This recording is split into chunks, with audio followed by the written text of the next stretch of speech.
जितने भी पैथोलॉजीज थी, ब्लड की जितनी भी पैथोलॉजीज थी, चाहे वो रेड ब्लड सेल्स की पैथोलॉजीज थी, वाइट ब्लड सेल्स की पैथोलॉजीज थी, वो जो है हमने डिटेल में डिस्कस कर ली। आज जो है हम कार्डियोलॉजी शुरू कर रहे हैं, तो इंशाल्लाह हम इसमें जो है इंटीग्रेटेड कार्डियोलॉजी पढ़ेंगे। इंटीग्रेटेड इन ए सेंस, इसमें हम पहले हार्ट की एनाटॉमी पे बात करेंगे, थोड़ी सी हार्ट की फिजियोलॉजी पे बात करेंगे, और उसके बाद फिर जो हमारा मेन कंसर्न होगा वो पैथोलॉजीज होंगी।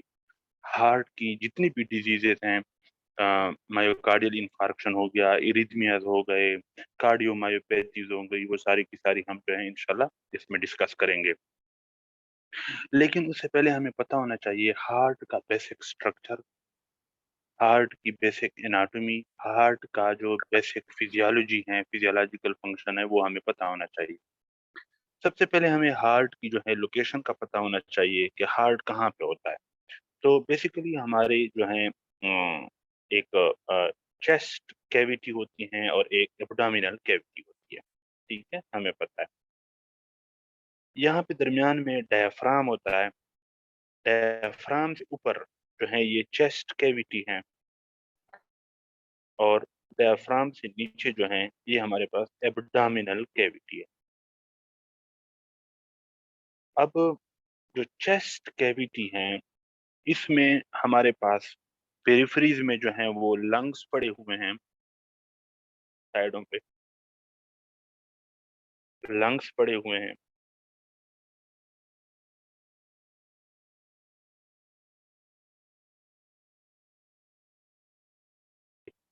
ये इस सेंटर को हम कहते हैं मीडियास्टाइनम। मीडियास्टाइनम। तो हार्ट जो है वो चेस्ट कैविटी के अंदर, जो मीडियास्टाइनम है, ये वाला जो एरिया है, यहाँ पे हार्ट पड़ा हुआ होता है। अब हार्ट की अगर हम स्ट्रक्चर वाइज हम हार्ट को देखें, तो हार्ट का हमने पढ़ा हुआ है सिंपल स्केच डायग्राम अगर हम बनाएं, तो हार्ट के अंदर 4 चैम्बर्स होते हैं। ये जो नीचे वाले हैं इनको हम वेंट्रिकल्स कहते हैं, और जो ऊपर वाली 2 चैम्बर्स हैं इनको हम एट्रिया कहते हैं। जो राइट साइड हैं, इस राइट साइड वाले एट्रियम को राइट एट्रियम कहते हैं, राइट साइड वाले वेंट्रिकल को राइट वेंट्रिकल कहते हैं, लेफ्ट साइड वाले एट्रियम को लेफ्ट एट्रियम कहते हैं, लेफ्ट साइड वाले वेंट्रिकल को लेफ्ट वेंट्रिकल कहते हैं। ये एक सिंपल जो है वो स्केच है हमारे पास। अब मैं जरा इसको डिटेल में इसको बनाऊंगा, इसका स्ट्रक्चर, और फिर हम इसके ऊपर बात करेंगे। सबसे पहले जो है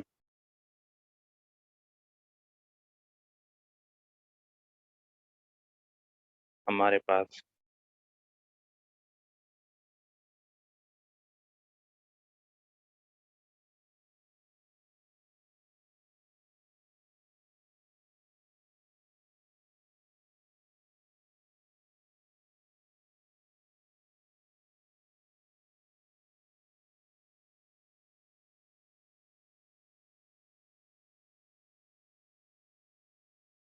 ये जो है हमारे पास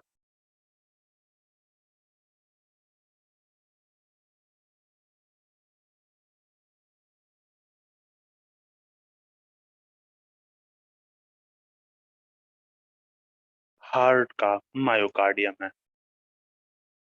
बल्कि मैं इधर ही पहले आप लोगों को समझा देता हूँ कि ये जो हार्ट की वॉल है, ये जो मैंने एक लाइन ड्रा की है, बेसिकली ये 3 स्ट्रक्चर्स पर मुश्तमिल होती है। एक जो है होती है एंडोकार्डियम, एंडोकार्डियम के बाद होता है मायोकार्डियम, और मायोकार्डियम के बाद होता है पेरिकार्डियम। तो E M P, endocardium, myocardium, pericardium. जो सबसे इंटरनल लाइनिंग है ये एंडोकार्डियम है, उसके बाद मायोकार्डियम है, उसके बाद पेरिकार्डियम है। अब यहाँ पे जो ये मैं ड्रा कर रहा हूँ, ये मैंने मायोकार्डियम ड्रा किया है, यानी ये जो दूसरे नंबर पे है मायोकार्डियम, ये मैंने ड्रा किया है। फिर मैं एंडोकार्डियम की तरफ आऊँगा और ये सारा हम जो है कि वो करेंगे।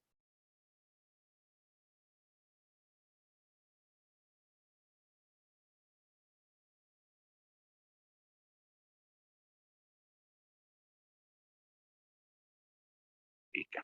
मैं ज़रा पहले इसका स्ट्रक्चर पूरा बना दूँ, उसके बाद फिर जो है हम इस पे बात करेंगे।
ठीक है। ये जो है ये मैंने ड्रा किया है मायोकार्डियम, जो मस्कुलर पार्ट है, ठीक है? Muscular part. इसमें अगर आप लोग देखो, ये आपके पास लेफ्ट वेंट्रिकल है, ये लेफ्ट एट्रियम है। ये जो है ये लेफ्ट एट्रियम है और ये जो है ये लेफ्ट वेंट्रिकल है। ये राइट एट्रियम है, ये राइट वेंट्रिकल है, ठीक है? हमने पढ़ा था कि सबसे जो इंटरनल इसकी लाइनिंग होती है, वो क्या होती है? एंडोकार्डियम। ये जो ई था एंडोकार्डियम। तो मैं अंदर से एक एंडोकार्डियम की जो है लेयर ड्रा कर देता हूँ।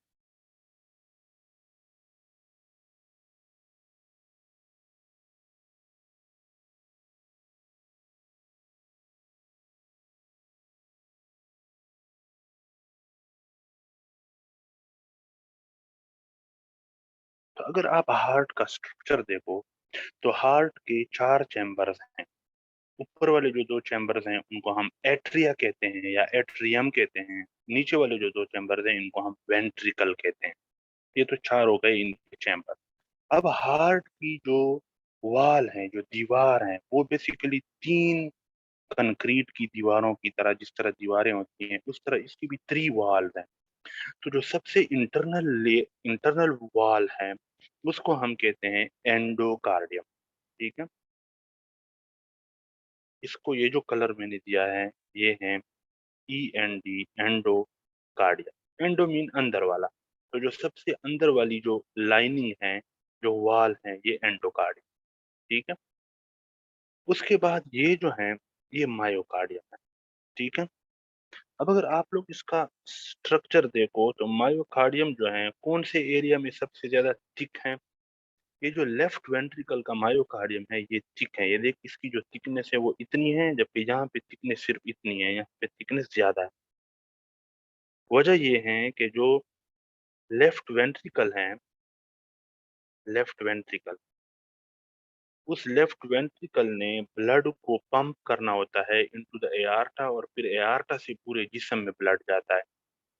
तो पूरी जिस्म में ब्लड पहुंचाने के लिए आपको यहाँ पे जो पंप यूज करना पड़ेगा, वो पावरफुल पंप यूज करना पड़ेगा। और पंप कौन है? ये मसल हैं। तो इसलिए यहाँ पे मसल की जो वाल हैं, जो मायोकार्डियम है, मायोकार्डियम, ये थिक है, myocardium as compare to right ventricle. Right ventricle की दीवारों में जो मायोकार्डियम है, या फिर ये जो एट्रिया की दीवारें हैं, लेफ्ट एट्रिया की वॉल और ये जो राइट एट्रिया की वॉल है, ये देखो 3 है। लेफ्ट एट्रिया की वॉल इतनी है, राइट एट्रिया की वॉल इतनी है, राइट वेंट्रिकल की जो वॉल है वो इतनी है, लेकिन लेफ्ट वेंट्रिकल की जो वॉल है ये बहुत थिक है। और ये थिक इसलिए हैं क्योंकि ये मसल जो है यहाँ पे ज्यादा हमें चाहिए, ताकि यहाँ पे ज्यादा फोर्सफुल कंट्रैक्शन हो, और यहाँ पे लेफ्ट वेंट्रिकल के अंदर जो ब्लड है, ये इस एआर्टा के जरिए से पूरे जिस्म तक पहुंचे। अंदर वाली जो लेयर है, ये एंडोकार्डियम है। और बेसिकली जो एंडोकार्डियम की लेयर है, अगर कोई आपसे पूछे कि ये किस चीज़ की बनी हुई हैं, जो अंदर का एंडोकार्डियम। मायोकार्डियम तो हमें पता चल गया कि ये मसल से बना हुआ है, कार्डियक मसल्स, कार्डियक मसल का बना हुआ है मायोकार्डियम।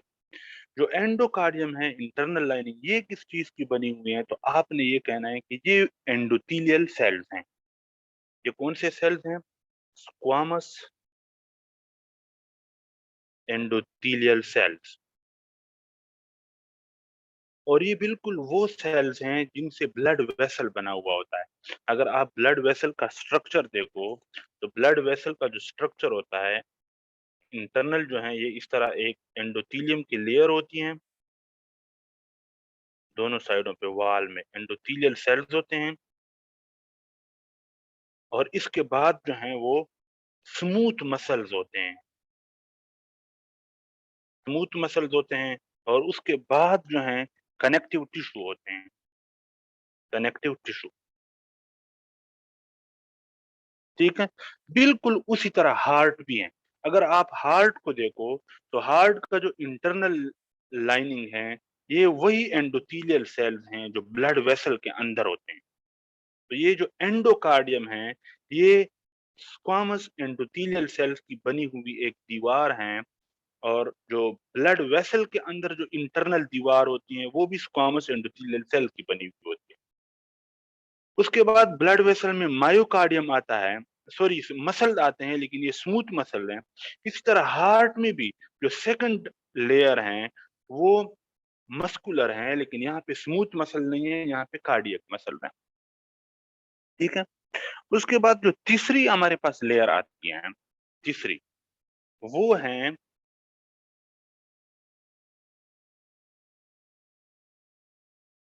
ये जो तीसरी है, इसको हम कहते हैं पेरिकार्डियम।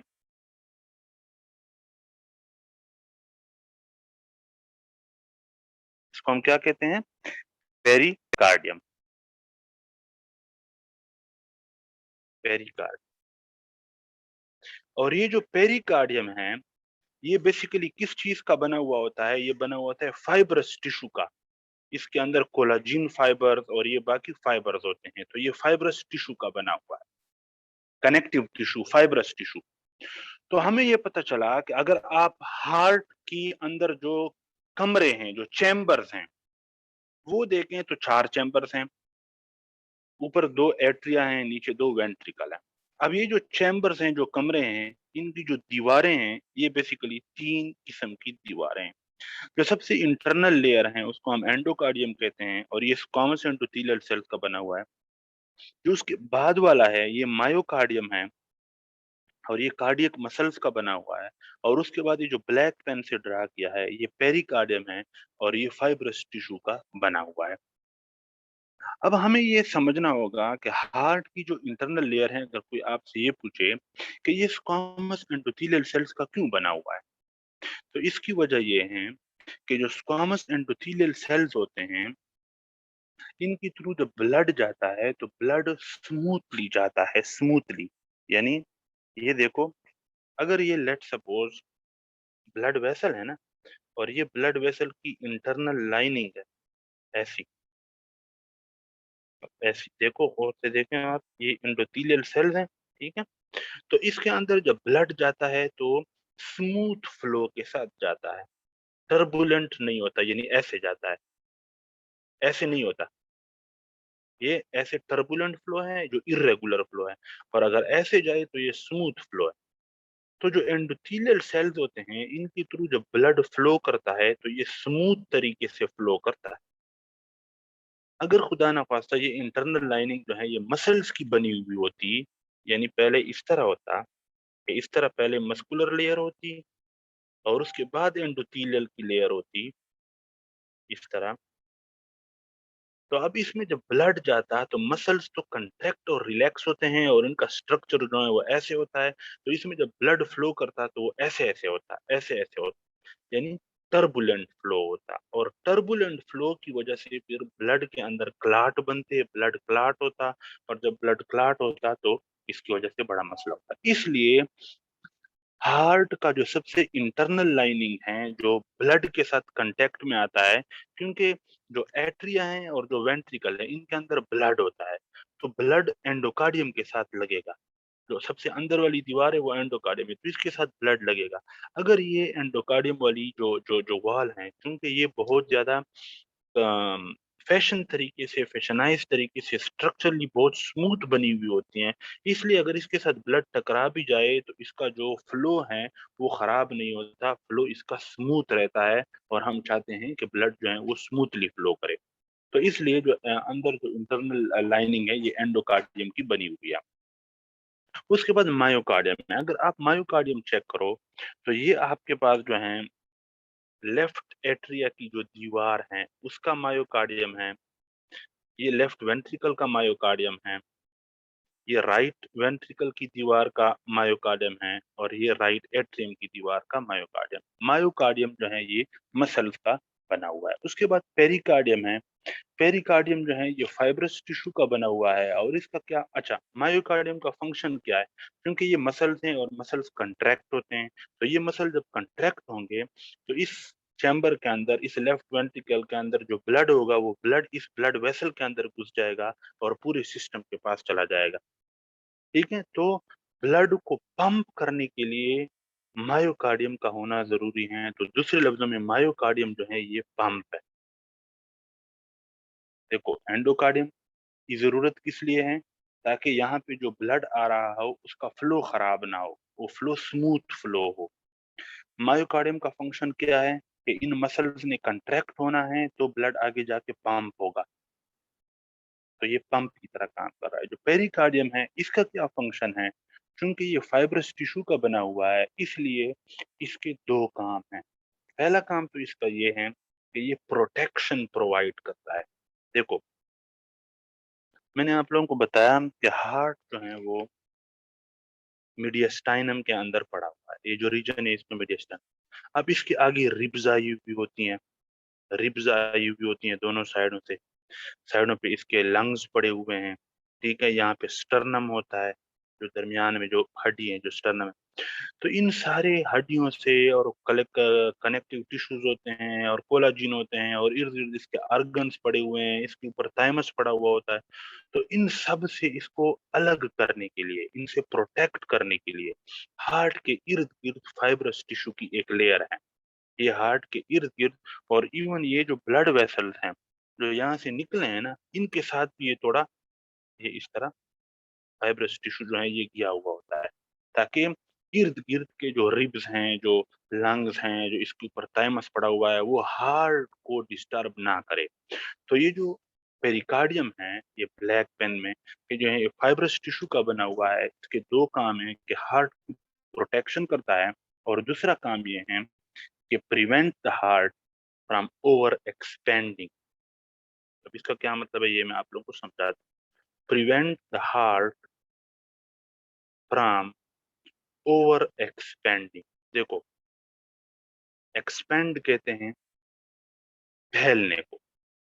जब हार्ट के अंदर ब्लड आता है, इस चैम्बर के अंदर जब ब्लड आता है, तो ये चैम्बर थोड़ा-सा क्या हो जाता है, एक्सपेंड हो जाता है। अगर आप इसके अंदर ब्लड डालो, तो ये थोड़ा-सा एक्सपेंड हो जाएगा, जितना ज़्यादा ब्लड डालोगे उतना ये एक्सपेंड हो जाएगा, ठीक है? अब खुदा ना ख़ास्ता ऐसा ना हो जाए कि ये चैम्बर इस चैम्बर के अंदर जब ब्लड आए और ये हद से ज़्यादा एक्सपेंड ना हो जाए, ओवर एक्सपेंशन ना हो जाए। इससे बचाने के लिए इर्द-गिर्द जो है ये जो ब्लैक जो है पेरिकार्डियम है जो कि टफ फाइब्रस टिश्यू की बनी हुई हैं, ये हार्ट को ओवर एक्सपेंशन से प्रिवेंट करता है। तो जो फाइब्रस टिश्यू हैं इसके बेसिकली 2 फंक्शन हैं। अब अगर आप इस पेरिकार्डियम को देखो, तो पेरिकार्डियम के फिर मज़ीद 2 टाइप्स हैं। पेरिकार्डियम की 2 टाइप्स हैं। एक हैं serous pericardium, SEROUS, serous pericardium और दूसरा है फाइब्रस पेरिकार्डियम, फाइब्रस पेरिकार्डियम। अब ये मैं यहाँ पे ड्रा नहीं करूँगा, यहाँ पे ये डायग्राम खराब हो जाएगा। मैं आप लोगों को यहाँ पे समझाता हूँ।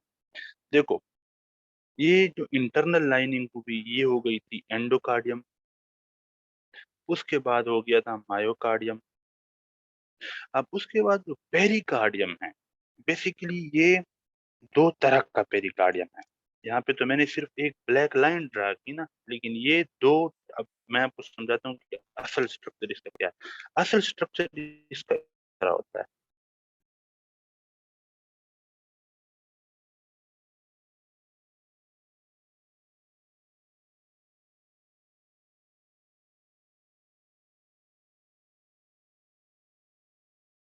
ये देखो 3 लाइनें हो गई, ठीक है? इसमें ये जो लाइन, ये इसको हम कहते हैं फाइब्रस पेरिकार्डियम।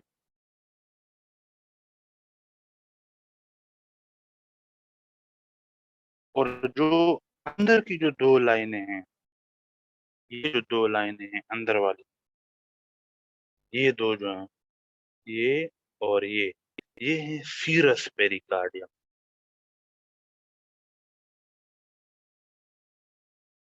अब इस सीरस पेरिकार्डियम में भी जो अंदर वाली, यानी यानी ये लाइन और ये लाइन, ये और ये सीरस पेरिकार्डियम कहलाता है। लेकिन इसमें भी जो जो बाहर है, बाहर वाला लेयर, इसको हम कहते हैं पेरिटल लेयर।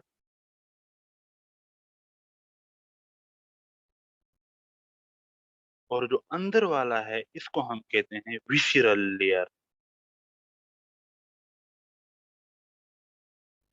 ये जो विसरल लेयर है, ये दूसरा नाम है एपिकार्डियम। इसको अच्छी तरह आप लोगों ने समझना है, क्योंकि अभी समझ नहीं आता तो फिर ये कभी भी समझ नहीं आता। हार्ट की जो दीवारें हैं, ये हमारे पास मेन 3 टाइप्स की दीवारें हैं, ठीक है? जो सबसे इंटरनल वॉल है, उसको हम कहते हैं एंडोकार्डियम। ये ये जो है, ये एंडोकार्ड। उसके बाद जो दूसरी वॉल है, जो मैंने इस तरह ड्रा की है, ये मायोकार्डियम है, मसल्स हैं। तो ये जो है, ये मायोकार्डियम है। ये जो तीसरी है, ये पेरिकार्डियम है। लेकिन जो तीसरी लेयर है, वो थोड़ी सी कॉम्प्लिकेटेड है, वो एक लेयर नहीं है। बेसिकली ये 3 लेयर्स हैं। जो पेरिकार्डियम है, ये 3 लेयर्स हैं। इन 3 लेयर्स को फिर हमने डिवाइड किया हुआ है सीरस पेरिकार्डियम में और फाइब्रस पेरिकार्डियम। जो पेरिकार्डियम है, जो यहाँ पे मैंने सिर्फ एक ब्लैक लाइन लगाई थी, ये बेसिकली आगे जाके फिर 2 में डिवाइड हो जाता है, serous pericardium, fibrous pericardium. Serous pericardium जो है, उसकी दो दो वाल्स जो मुश्तमिल है। मायोकार्डियम के फौरन बाद वाली जो वाल है, पेरिकार्डियम में आती हैं। फिर दरमियान में एक कैविटी आ जाती है, खाली जगह आ जाती है। उसके बाद ये और लेयर आती हैं, ये भी सीरस पेरिकार्डियम में आती हैं। उसके बाद जो आती हैं, ये हेप्स पेरिकार्डियम है। यानी सीरस पेरिकार्डियम की फिर दो दो सब वो हैं, टाइप्स हैं। वो 2 सब टाइप्स कौन सी हैं? एक है पेराइटल लेयर, जो बाहर वाली है। जो अंदर वाली है, वो है विसरल लेयर। जो अंदर वाली विसरल लेयर है, उसको एपिकार्डियम भी कहते हैं। तो अगर कोई आपसे ये पूछे कि पेरिकार्डियम की कौन सी लेयर जो है, वो मायोकार्डियम के सबसे करीब होती हैं, तो आप क्या जवाब दोगे? कौन बताएगा मुझे? राइटर। अगर कोई यस। आपसे ये पूछे कि जो पेरिकार्डियम है, ये सारा पेरिकार्डियम है, ये ये और ये, तो इन पेरिकार्डियम में से मायोकार्डियम के नजदीक हैं, उस लेयर का क्या नाम है? Writer layer. वेस्ट्रल नहीं, विसलर विसलर एपिकार्डियम। वेस्ट्रल विसरल लेयर। विसरल लेयर को हम एपिकार्डियम भी कहते हैं। यहाँ तक समझ आ गई? ये जो पेरिकार्डियम है, ये एक बहुत ब्रॉड टर्म है। इसकी फिर मजीद अंदर 2 मेन टाइप्स हैं, सीरस पेरिकार्डियम, फाइब्रस पेरिकार्डियम। फिर फाइब्रस पेरिकार्डियम तो सबसे बाहर वाला है। जो सीरस पेरिकार्डियम है, उसकी फिर मजीद अंदर 2 वॉल हैं। जो अंदर वाली वॉल है, उसको विसरल लेयर कहते हैं या एपिकार्डियम भी कहते हैं, और जो बाहर वाली वॉल है उसको हम पैराइटल लेयर कहते हैं। और विसरल लेयर और पैराइटल लेयर के दरमियान में जो कैविटी है, उस कैविटी पेरिकार्डियल कैविटी। ये जो कैविटी है, ये इसको हम कहते हैं पेरिकार्डियल कैविटी। इस पेरिकार्डियल कैविटी के अंदर जो है वो फ्लूइड मौजूद होता है, और ये फ्लूइड जो है वो हार्ट को फिर स्पेस देता है। बहरहाल इसके ऊपर हम आगे जाके और भी बात करेंगे। ये आप लोगों को मैंने लेयर्स समझानी थी कि हार्ट की जो स्ट्रक्चरल लेयर्स हैं वो आपने इस तरीके से समझनी है। दोबारा अपने टॉपिक की तरफ, कि हार्ट के अंदर 4 चैम्बर्स हैं, 2 एट्रिया, 2 वेंट्रिकल। हार्ट की जो वॉल हैं वो एंडोकार्डियम, मायोकार्डियम और पेरिकार्डियम से बनी हुई हैं। तो जो पेरिकार्डियम है इसकी 2 सब टाइप्स हैं, serous pericardium, fibrous pericardium. Fibrous pericardium सबसे बाहर वाला है, सबसे बाहर वाला ये। और जो सीरस पेरिकार्डियम है इसके अंदर फिर जो है दो सब लेयर्स हैं, हेड लेयर कहते हैं जो बाहर वाली लेयर है, और जो अंदर वाली लेयर है उसको विसरल लेयर कहते हैं। और बेसिकली इनसे, ये जो लेयर है ना, ये दो, इनसे सीरस फ्लूइड सिक्रीट होता रहता है। थोड़े से मिकदार में फ्लूइड यहाँ सिक्रीट होता है, वो फ्लूइड सीरस फ्लूइड कहलाता है, SEROUS, सीरस फ्लूइड। इसलिए इस लेयर को हम सीरस पेरिकार्डियम कहते हैं, क्योंकि सीरस पेरिकार्डियम की जो 2 लेयर है ना, इनसे सीरस फ्लूइड प्रोड्यूस होता है, और वो सीरस फ्लूइड फिर इस कैविटी के अंदर मौजूद होता है, जिसको हम पेरिकार्डियल कैविटी कहते हैं। ये चीज आप लोगों को समझ आ गई है। मैं आगे जाके इसको प्रोसीड करता हूँ। अब हमने बेसिक जो है वो तो पढ़ लिया कि हमारे पास हार्ट का जो स्ट्रक्चर है वो कैसा है। हार्ट के अंदर जो है, एक तो ये हार्ट की वाल हो गई, वाल, ये वाल।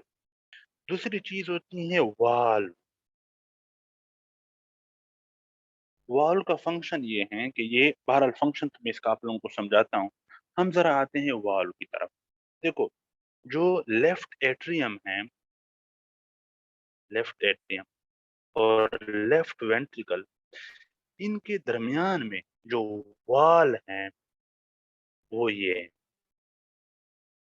और इस वॉल का क्या नाम है? इस वॉल का नाम है माइट्रल वॉल। Mitral valve. ये जो माइट्रल वॉल है इसके 2 कस्प होते हैं। इस तरीके से 2 कस्प होते हैं। देखो, एक ये कस्प है और एक ये कस्प है। तो ये इसको बाई कस्पेड वॉल भी कहते हैं। Bi mean 2, cusped mean cusp. ठीक है। जो राइट एट्रियम और राइट वेंट्रिकल के दरमियान जो वॉल है, ये, इसको हम कहते हैं ट्राइकस्पेड वॉल। इसका नाम ट्राइकस्पेड वॉल इसलिए है क्योंकि इसके 3 कस्प होते हैं। ठीक है। इस तरह, एक ये कस्प हो गया, एक ये कस्प हो गया, एक ये कस्प हो गया, और एक जो है वो यहाँ पे इस तरह कस्प होता है। लेकिन 3 डायमेंशनली तो मैं ड्रा नहीं कर सकता, लेकिन अगर मैं आप लोगों को इस तरह समझाऊं तो इस तरह होता है, इस तरह 3 कस्प इसके होते हैं। ठीक है। ये एक, ये एक, ये, इसलिए इसको हम ट्राइकस्पेड वॉल कहते हैं। ये जो है, ये आपके पास एआर्टा है। ये अंदर में लिख देता हूँ, एआर्टा। और ये जो है, ये आपके पास है पल्मोनरी आर्ट।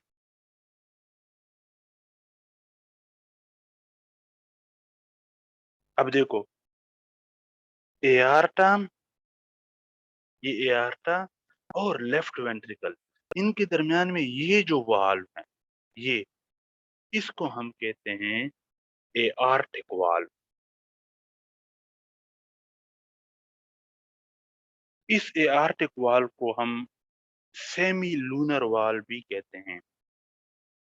और ये भी ट्राइकस्पिड होता है, यानी इसके 3 कस्प होते हैं, सेमी लूनर ट्राइकस्पिड वाल्व।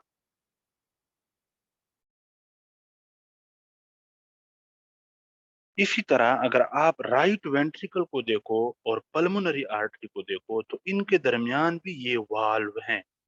इस वाल्व का नाम है आपके पास पल्मोनरी वाल्व।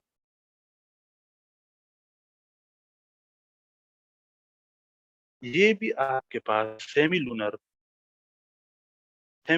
का मतलब ये है कि आधे चांद की तरह ये नजर इसके कस्प होते हैं। और कितने कस्प होते हैं? 3 कस्प। तो सेमी लूनर ट्राई कस्पेड वाल्व। तो हमें ये पता चला कि हार्ट के अंदर जो वाल्व्स हैं वो बेसिकली 4 हैं। लेफ्ट एट्रियम और लेफ्ट वेंट्रिकल के दरमियान जो वाल्व हैं इसको हम कहते हैं माइट्रल वाल्व या बाइकस्पिड वाल्व भी इसको कहते हैं। लेफ्ट वेंट्रिकल और एआर्टा के दरमियान ये जो वाल्व हैं इसको हम कहते हैं एआर्टिक वाल्व। इसको सेमी लूनर ट्राइकस्पिड वाल्व भी कहते हैं। सेमी लूनर इसलिए क्योंकि ये semi mean half, lunar mean moon, तो ये आधे मून की तरह ये नजर इसके जो है कस्प होते हैं। कितने कस्प होते हैं? 3। इसके बाद राइट एट्रियम राइट वेंट्रिकल के दरमियान ये जो वाल्व है इसको ट्राइकस्पिड वाल्व कहते हैं क्योंकि इसके भी 3 कस्प होते हैं। इसके बाद जो पल्मोनरी आर्टरी और राइट वेंट्रिकल के दरमियान ये जो वाल्व है इसको हम कहते हैं पल्मोनिक वाल या पल्मोनरी वाल। ये भी सेमी लूनर वाल हैं और इसके भी 3 कस्प होते हैं। यहाँ तक आप लोगों को इसकी समझ आ गई है तो मैं आगे प्रोसीड करता हूँ।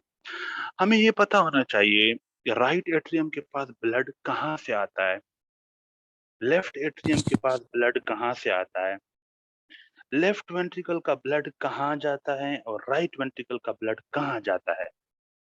तो बेसिकली हम हार्ट की सर्कुलेशन के बारे में बात करेंगे कि हार्ट से ब्लड कहाँ जाता है और कहाँ नहीं जाता। सबसे पहले हमें पता है कि जो वेना केवा होते हैं ये हमारे जिस्म से ये सबसे बड़े-बड़े वेन्स हैं। तो ये आपके पास वेना केवा है। ये आपके पास इंफीरियर वेना केवा है, यानी नीचे वाला। और ये आपके पास सुपीरियर वेना केवा है। वेना केवा इंफीरियर है, ये नीचे हमारे जिस्म से डीऑक्सीजनेटेड ब्लड को लेके आता है राइट एट्रियम के पास। सुपीरियर वेना केवा जो है ये ब्रेन से, हेड से और नेक से डीऑक्सीजनेटेड ब्लड को लेके आता है राइट एट्रियम के पास। जब राइट एट्रियम में ब्लड आ जाता है तो उसके बाद राइट एट्रियम से ब्लड आता है राइट वेंट्रिकल में। जब ये ब्लड आ जाता है तो ये वाल्व बंद हो जाते हैं और राइट वेंट्रिकल कंट्रैक्ट होता है, ये वाल्व ओपन हो जाते हैं। इसका नाम पल्मोनरी वाल्व। जब ये वाल्व ओपन होते हैं तो ब्लड जो है ये पल्मोनरी आर्टरी के जरिए से जाता है। अब ये आप लोगों ने समझना है कि पल्मोनरी आर्टरी से ब्लड कहाँ जाता है। पल्मोनरी आर्टरी जब यहाँ पे आती हैं तो ये 2 में डिवाइड हो जाती हैं। 2 में इस तरीके से डिवाइड हो जाती हैं।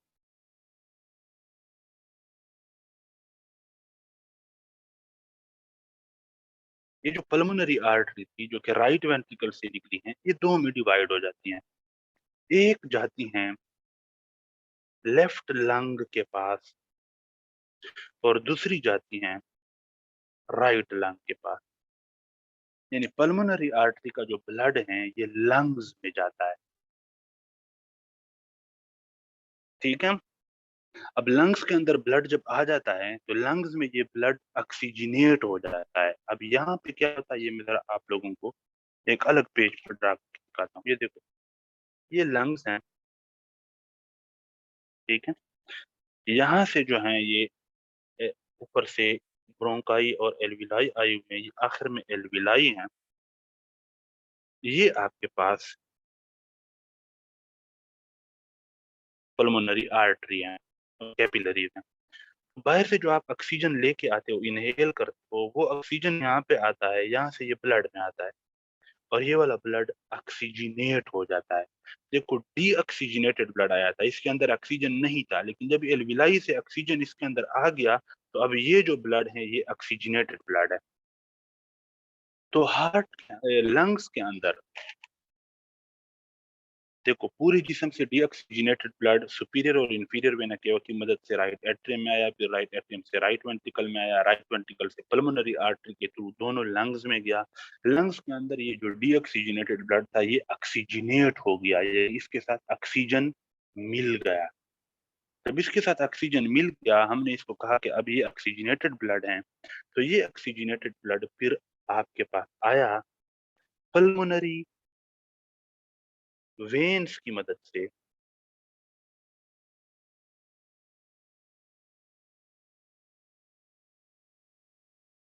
टोटल कितनी पल्मोनरी वेन्स होंगी? 2 जो हैं, वो आपके पास लेफ्ट लंग से आ रही हैं और 2 जो हैं वो राइट लंग से आती हैं। ठीक है? मैं इसको इधर इस तरह ड्रा कर देता हूँ, ताकि पूरा आप लोगों का कांसेप्ट क्लियर हो जाए। 1 मिनट रहता है। इसी तरह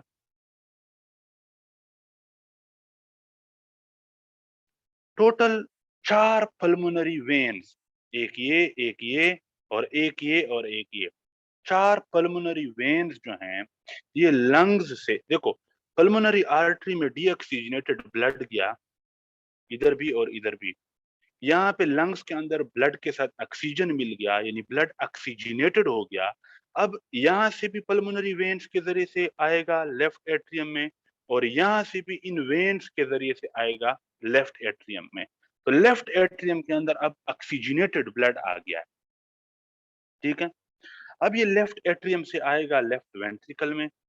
जब ये लेफ्ट वेंट्रिकल के अंदर आ जाएगा, तो अब लेफ्ट वेंट्रिकल कंट्रैक्ट होंगे। जब लेफ्ट वेंट्रिकल कंट्रैक्ट होंगे, तो ये जो माइट्रल वॉल है, ये बंद हो जाएगा।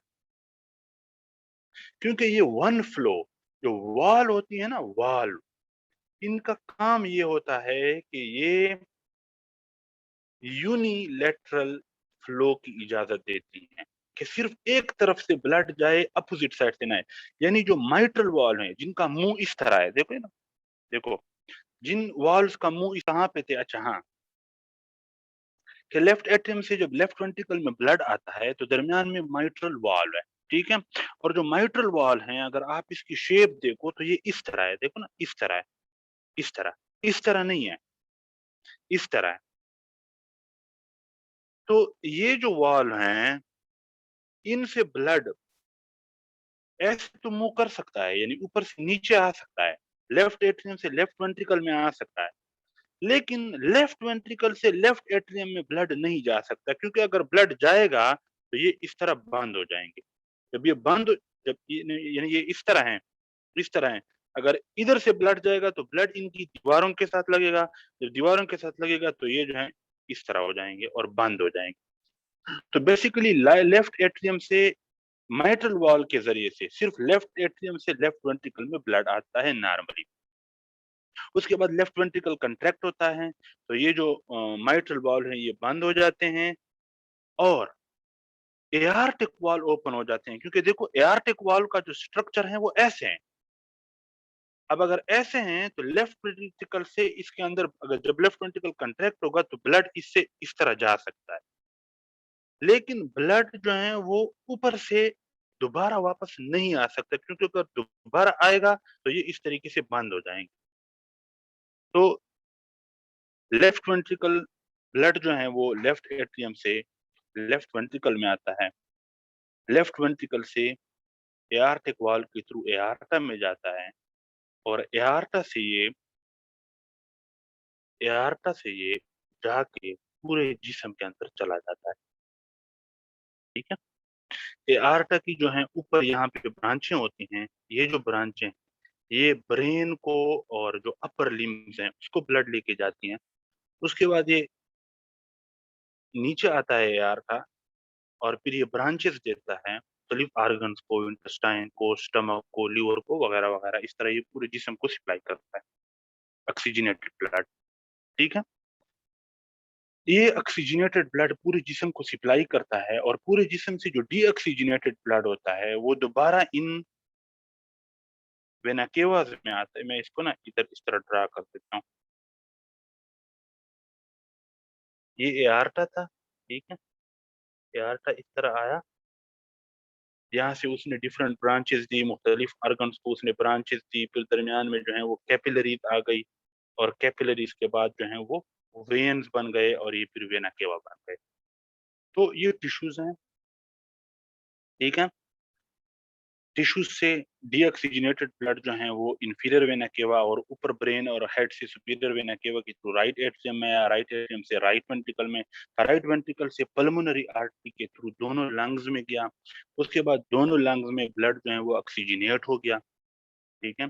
जब ये ऑक्सीजनेट हो गया तो ऑक्सीजनेशन का क्या मतलब कि इसके अंदर जो ऑक्सीजन का पार्शियल प्रेशर था ये तकरीबन 96 टू 100% होता है, ठीक है। मैं इधर लिख देता हूँ कि जो यहाँ से फिर जो ब्लड जाएगा, यानी जो आर्टीरियल ब्लड होता है, यहाँ पे मैं डाल देता हूँ, यहाँ पे ये जो आर्टीरियल ब्लड है ये ऑक्सीजनेटेड ब्लड है, मतलब इसके अंदर जो ऑक्सीजन का पार्शियल प्रेशर है वो 96 से 100 तक है एमएम मरकरी, ठीक है।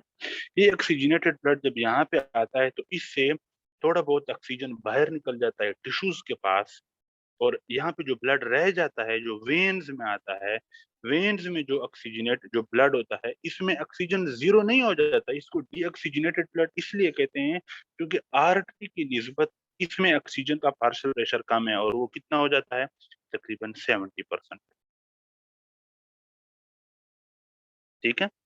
जो ऑक्सीजनेटेड ब्लड है वो एआरटा के जरिए से ये यहाँ पे आया और आर्टरीज में गया, और यहाँ पे सिचुएशन जो है वो 96 से साउथ थी, सावे में मरकरी ऑक्सीजनेटेड ब्लड था ये। फिर ये मुख्तलिफ टिश्यूज के पास वगैरह के पास गया, फिर जब टिश्यूज के अंदर कुछ ऑक्सीजन यहाँ से निकल के टिश्यूज में चला गया तो ब्लड के अंदर जो ऑक्सीजन था वो कम हो गया, तो ये जो वेनस ब्लड है इसमें ऑक्सीजन जो है वो 70% होता है, तो ऑक्सीजन का जो पार्शियल प्रेशर है ये 70% होता है। यहाँ पे ये बात तो हमने समझ ली।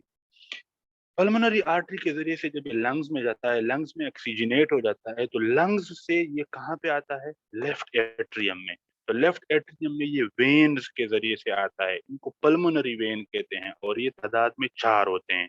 2 आते हैं लेफ्ट लंग से और 2 आते हैं राइट लंग से, लेफ्ट एट्रियम।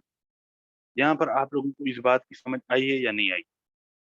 अब तक जितना हमने पढ़ा है ये समझ में आया है या नहीं आया? इसमें कोई ऐसी बात है जो दोबारा से समझाने वाली हो? समझ हाँ आ सर, गया। समझ आई। ठीक है। अब सवाल ये पैदा होता है कि ये जो वाल्व हैं, ये वाल्व और ये वाल्व, जब लेफ्ट वेंट्रिकल कंट्रैक्ट करता है या राइट वेंट्रिकल कंट्रैक्ट करता है, और ये वाल्व जो हैं ये ऐसे की बजाय ऐसे हो जाते हैं, बंद हो जाते हैं, तो वो कौन सी चीज है जो इसको इस तरह होने से बचाती है? देखो नॉर्मली ये इस तरह है ना, इस तरह है, इस तरह है। जब लेफ्ट वेंट्रिकल कंट्रैक्ट होता है तो ये ऐसे हो जाते हैं, तो यहाँ पे जाके रुक क्यों जाते हैं, ये ऐसे क्यों नहीं होते? इसके लिए जो अल्लाह ताला हैं, उसने ऐसा अज़ीमुशान सिस्टम बनाया है कि इन वाल्व्स को एक ख़ास किस्म के टेंडन्स हैं, जिनको हम कार्डिया टेंडन कहते हैं, कार्डिया टेंडन, उन्होंने पकड़ा हुआ है। उन्होंने पकड़ के फिर आगे किस चीज़ को पकड़ा हुआ है? एक ख़ास किस्म के मसल्स हैं, जिनको हम पेपाइलरी मसल्स कहते हैं। पेपाइलरी मसल्स जो हैं, ये वेंट्रिकल की दीवारों के अंदर घुसे हुए हैं। इसी तरह इसको भी, ये जो ट्राइकस्पिड वाल्व है, इसको भी कार्डियो टेंडनी इसके साथ अटैच है। इन कार्डियो टेंडनी को फिर किसने, इनके साथ कौन अटैच है? पेपाइलरी मसल। पेपाइलरी मसल हार्ट की दीवारों के अंदर गए हुए हैं। ये जो देखो जब ये लेफ्ट वेंट्रिकल कंट्रैक्ट होता है तो जो माइट्रल वाल्व हैं ये बंद हो जाते हैं। ये इस तरह नहीं होते। क्यों नहीं होते? क्योंकि इनको कार्डियो टेंडनी जो है ये नीचे पुल करता है। इनको इस तरीके से ऊपर जाने नहीं देता, इनको नीचे खींचता है। इस तरह इनको भी ये नीचे खींचता है ताकि ये ऐसे ही रहें, ऐसे ना हो जाएँ। अगर खुदा न ख़ास्ता किसी की ये कार्डियो टेंडनी या ये पेपाइलरी मसल रप्चर हो जाएँ, तो इसके नतीजे में जो मसला होगा, उस मसले का नाम है रिगर्जिटेशन। रीगर्जिटेशन यानी दोबारा वापस जाना। क्या होना? दोबारा वापस जाना, रीगर्जिटेशन। अगर इसमें कोई मसला आ जाए तो ये माइट्रल वाल्व है, ये रीगर्जिटेट होगा, या जब लेफ्ट वेंट्रिकल कंट्रैक्ट होगा तो यहाँ वाला ब्लड दोबारा ऊपर जाएगा। इसको कहते हैं माइट्रल रीगर्जिटेशन। अगर यहाँ वाले कार्डिय टेंडनी या पाइलरी मसल रप्चर हो जाएं तो जब राइट वेंट्रिकल कंट्रैक्ट होगा तो ये वाला ब्लड दोबारा राइट एट्रियम में जाएगा। इसको कहते हैं ट्राइकस्पिड रीगर्जिटेशन। समझ आइए यहाँ तक। इसी तरह अगर आप एआर्टिक और पल्मोनरी वाल्व को देखो तो ये तो खुद ही इसी तरह बने हुए हैं कि जब ऊपर से इनके ऊपर कोई ब्लड, मतलब ब्लड नीचे से ऊपर जाता है, ठीक है?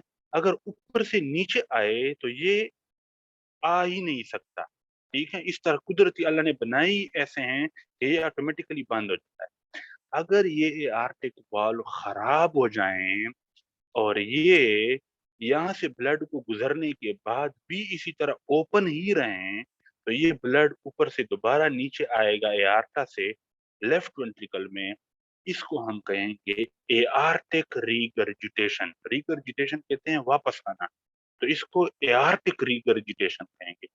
इसी तरह जो पल्मोनरी वॉल्व, अगर ये खराब हो जाए तो इसकी खराबी के नतीजे में राइट वेंट्रिकल जब कंट्रैक्ट होगा तो ब्लड पल्मोनरी आर्टरी में जाएगा, लेकिन जब राइट वेंट्रिकल की कंट्रैक्शन खत्म हो जाएगी, रिलैक्स होगा, तो ये वाला ब्लड दोबारा वापस आएगा। अगर ये वाल्व खराब हो जाए, इसको हम कहते हैं पल्मोनिक रीगर्जिटेशन। समझ आ गई है इस बात की? जी सर। Yes sir. ठीक है, एक तो हो गया ये टर्म रीगर्जिटेशन वाला। दूसरा एक टर्म होता है जिसको कहते हैं स्टीनोसिस। स्टीनोसिस किसे कहते हैं? तंग हो जाना, बंद हो जाना। तो स्टीनोसिस ये हैं कि देखो नॉर्मली आपके पास जो माइट्रल वाल्व हैं ये इस तरह होते हैं, इनके दरमियान थोड़ी सी जगह खाली होती है जिनसे लेफ्ट एट्रियम से लेफ्ट वेंट्रिकल में ब्लड आता है। मैं इधर ड्रा कर देता हूँ, देखो ये आपके पास माइट्रल वाल है, ये थोड़ी सी इसमें जगह है, इसके थ्रू ब्लड ऊपर से नीचे आता है।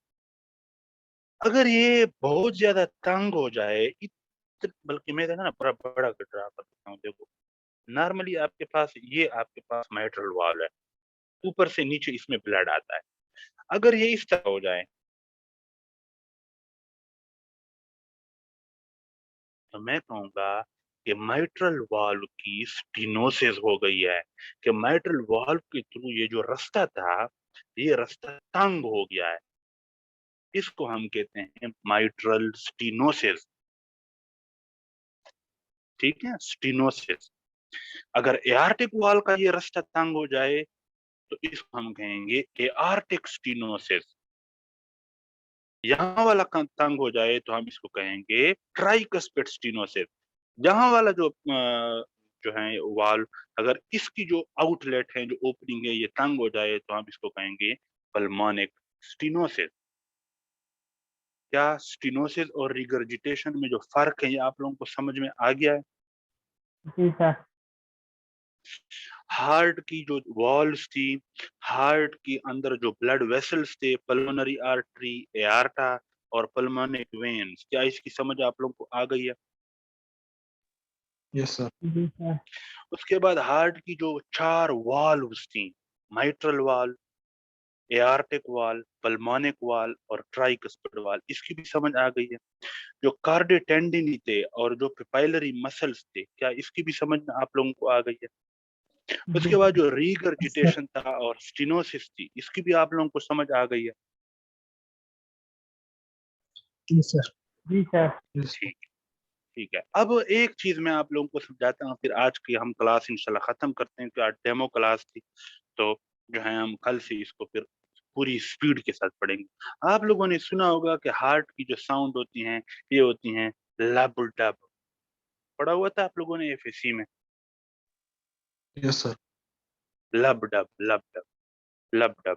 आप लोग अगर अपने दिल के ऊपर हाथ रखो या किसी और बंदे के दिल के ऊपर अपने कान रखो तो आप लोगों को लब डब सुनाई भी देगा। तो बेसिकली ये लब डब क्या है? कोई मुझे बता सकता है? सर ये पंपिंग है सर हार्ट की सर। देखो, ये आवाज़ कहाँ से पैदा होती है? देखो, सर वॉल के क्लोज होने से। Very good, very good, very good. देखो, जब दरवाजे को आप खोलते हो तो क्या आवाज़ पैदा होती है? अगर थोड़ी डोर सी। को आप ओपन करो, थोड़ी-सी भी बंद पैदा नहीं होती है, नहीं पैदा होती। बंद अलबत्ता होने अगर दो। आप उसको बंद करो, तो वो जाके दीवार के साथ टकराता है और उससे डब की आवाज़ आती है। ठीक है? इसी तरह यहाँ पे जो आपके पास वॉल्व्स हैं, जब आप इनको ओपन करते हो तो कोई आवाज़ पैदा नहीं होती। यानी जब लेफ्ट एट्रियम से ब्लड लेफ्ट वेंट्रिकल में आता है और ये वाल्व ओपन हो जाता है, तो इससे कोई आवाज़ पैदा नहीं होगी। लेकिन अगर आप फिर जब ये लेफ्ट वेंट्रिकल कंट्रैक्ट होता है और ये ब्लड जो है, ये इधर और इधर लगता है, तो ये एक-दूसरे के पास इस तरह जाती हैं, इस तरह, और इनके लगने से आवाज़ पैदा होती है। ठीक है? इस तरह ओपन है ना, जब ये ऊपर जाके एक-दूसरे के साथ लगती है तो आवाज़ पैदा होती है। तो जब आपके माइट्रल वाल्व और ट्राइकस्पिड वाल्व, देखो, जब लेफ्ट वेंट्रिकल कंट्रैक्ट हों, ये दोनों इकट्ठे कंट्रैक्ट होते हैं। हार्ट इस तरह कंट्रैक्ट होता है, तो लेफ्ट वेंट्रिकल भी कंट्रैक्ट होता है, उसी टाइम राइट वेंट्रिकल भी कंट्रैक्ट होता है। तो जिस टाइम माइट्रल वाल्व बंद हो रहा होता है, बिल्कुल उसी टाइम ट्राइकस्पिड वाल्व भी बंद हो रहा होता है। तो जब हार्ट कंट्रैक्ट करते हैं, लेफ्ट वेंट्रिकल कंट्रैक्ट करते हैं, तो माइट्रल वाल्व और ट्राइकस्पिड वाल्व बंद हो रहे होते हैं और इनके बंद होने के नतीजे में जो आवाज़ पैदा होती है, वो है लब। ठीक है? उसके बाद क्या होता है? उसके बाद ये होता है कि लेफ्ट वेंट्रिकल कंट्रैक्ट हो गए, ये वाल्व बंद हो गए, इनसे आवाज़ पैदा हो गई लब। अब वेंट्रिकल होंगे रिलैक्स। तो जब वेंट्रिकल रिलैक्स होना शुरू होते हैं, तो एआर्टा से ब्लड वापस आने की कोशिश करता है और पल्मोनरी आर्टरी से भी ब्लड वापस आने की कोशिश करता है। लेकिन ये ब्लड वापस नहीं आ पाता क्योंकि आर्टिक और पल्मोनिक वाल्व जो पहले ऐसे थे, अब वो इस तरह बंद हो जाते हैं। पल्मोनिक वाल्व पहले ऐसा था, अब इस तरह बंद हो जाता है। तो इनके बंद होने से, एआर्टिक और पल्मोनिक वाल्व के बंद होने से जो आवाज़ पैदा होती है, वो है dub. Left ventricle, right ventricle contract होते हैं, माइट्रल ट्राइकस्पिड वाल्व बंद होता है, लब। Left ventricle, right ventricle relax होते हैं, एआर्टिक और पल्मोनिक वाल्व बंद होता है, लब। तो कंट्रैक्शन लब, रिलैक्सेशन लब, डब लब, लब डब। समझ आई इसकी आप लोगों को? जी सर। Yes sir. चल चले, आज के लिए इतना ही काफ़ी है। इंशाल्लाह मज़ीद हम इसको कल कंटिन्यू